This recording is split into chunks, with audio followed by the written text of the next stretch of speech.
আসসালামু আলাইকুম প্রিয় দেশবাসী প্রবাসী বন্ধুরা ইন্দু ভাইদেরকে আদাব। কথা বলতে না যে 8 নম্বর ওয়ার্ড ফর দহলা রাস্তা এটা নিয়ে অনেক সময় অনেক ভিডিও করছি। যাই হোক, সবাই দেখছেন কম বেশ ভিডিওটা ছাড়ছি। এই রাস্তাটা আছে 3000 ফুট, আছে লম্বা 3000 ফুট, 2500 ফুট হয়েছে, 500 ফুট জায়গা রয়েছে রাস্তাটা সোলিং করার জন্য। যাই হোক, এখন চেয়ারম্যান মেম্বারের কোনো দোষ নাই, তারা বহুত চেষ্টা করতেছে যে রাস্তার সোলিংটা আনার জন্য।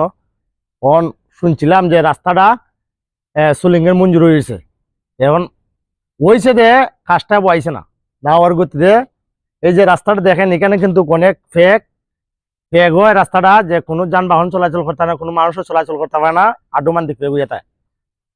তা আমার একজন বাতিজা, উনি বিএনপির সেক্রেটারি সুমন, উনি দিল আমরা বর্তমানে মেম্বার, ইসমাইল মেম্বার আর সুমন, তারা মিলে যে এখন রাস্তাটা বর্তমানে যে সোলিং এর হয় না, এখন এই জায়গাটা এমন অবস্থায় ফেক হয়ে থাকে, এটার জন্য তারা মিললে এই যে রাস্তার মাঝে আদলা ফালানো হয়েছে, যেহেতু কোনো যানবাহন চলতে পারে, মানুষ চলাচল করতে পারে।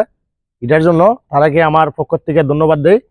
তারা সাহায্য করতেছে, কিন্তু 3জন লোক তারা নিজের গায়ের থেকে এই আদলা আইনা ফালাইয়া তারপর 3জন লোক যে তারা কাজ করতেছে, আমি তারাকে আমার পক্ষ থেকে ধন্যবাদ জানাই।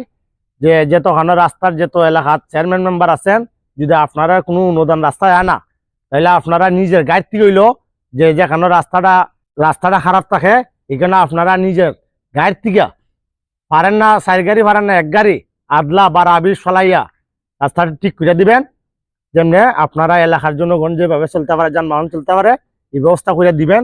খালি সরকারের দিকে চাইলে হইতো না, নিজের গাইডতেও কিছু দিতে হয়, কিছু দিতে গেলে কিছু পাইতে হয়, আসলে আগে দেওয়ান লাগবো।